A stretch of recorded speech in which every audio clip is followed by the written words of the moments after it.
Hi friends, good morning. എല്ലാവർക്കും ഇന്നത്തെ സ്റ്റോറിയുടെ റിവ്യൂയിലേക്ക് സ്വാഗതം. ഇന്നത്തെ കഥയിൽ രാധാമണി തങ്കച്ചി ഗൗരിയോട് പറയാണ്, എൻ്റെ മകൻ ഇങ്ങനെ മാറിയതിന് കാരണം നീയാണ് ഇതെല്ലാം ചെയ്യിപ്പിക്കുന്നത്.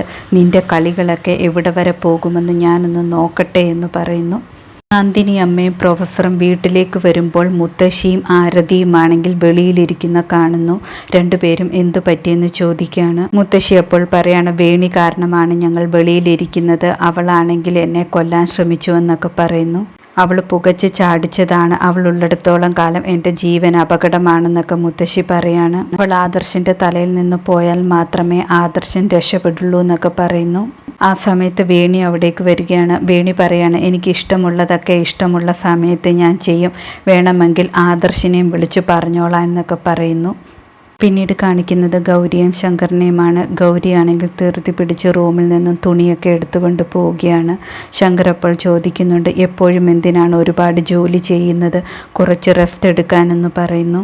ഗൗരിയെ ശങ്കർ അവിടെ പിടിച്ചിരുത്തുന്നുണ്ട്. ഗൗരി അപ്പോൾ പറയുന്നുണ്ട്, എനിക്ക് ഒരുപാട് ജോലിയുണ്ട്, അതുകൊണ്ടാണെന്ന്. ശങ്കർ അപ്പോൾ പറയണം, ഒരുപാട് ജോലിയൊന്നും ചെയ്യണ്ട, ഇവിടെ ജോലി ചെയ്യാൻ വേറെ ജോലിക്കാരൊക്കെ ഉണ്ട്. അതുമാത്രമല്ല, അമ്മ കണ്ടാൽ ഓരോ ജോലി നിന്നോട് പറഞ്ഞുകൊണ്ടേയിരിക്കുമെന്നൊക്കെ പറയുന്നു. ഗൗരി അപ്പോൾ പറയാണ്, ഈ വീട് എൻ്റെ വീടല്ലേ, അപ്പോൾ ആ വീട്ടിലെ ജോലി ഞാനല്ലേ ചെയ്യേണ്ടതെന്ന്.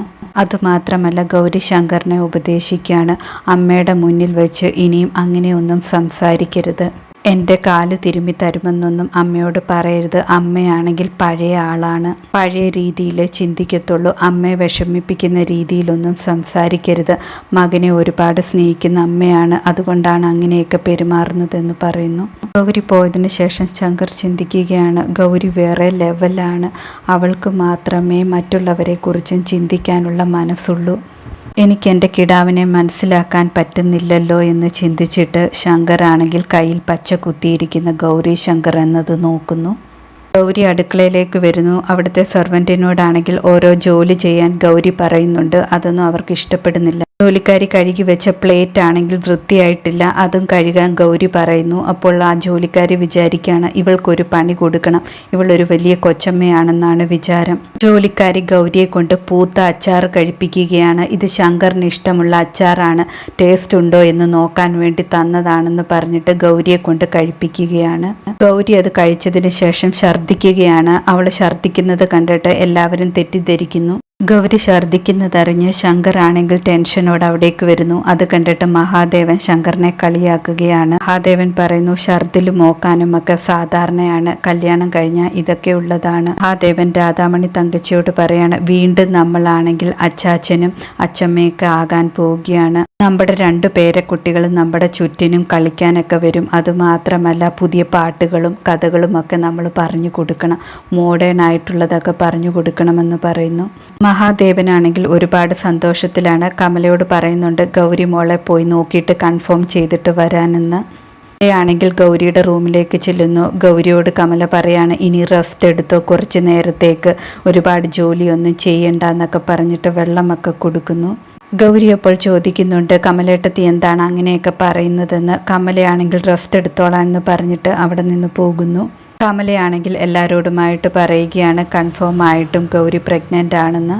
അതേസമയം ജോലിക്കാരി മനസ്സിൽ വിചാരിക്കുന്നുണ്ട്, ഞാൻ അച്ചാർ കൊടുത്തിട്ടല്ലേ ഗൗരി ഛർദ്ദിച്ചതെന്ന്.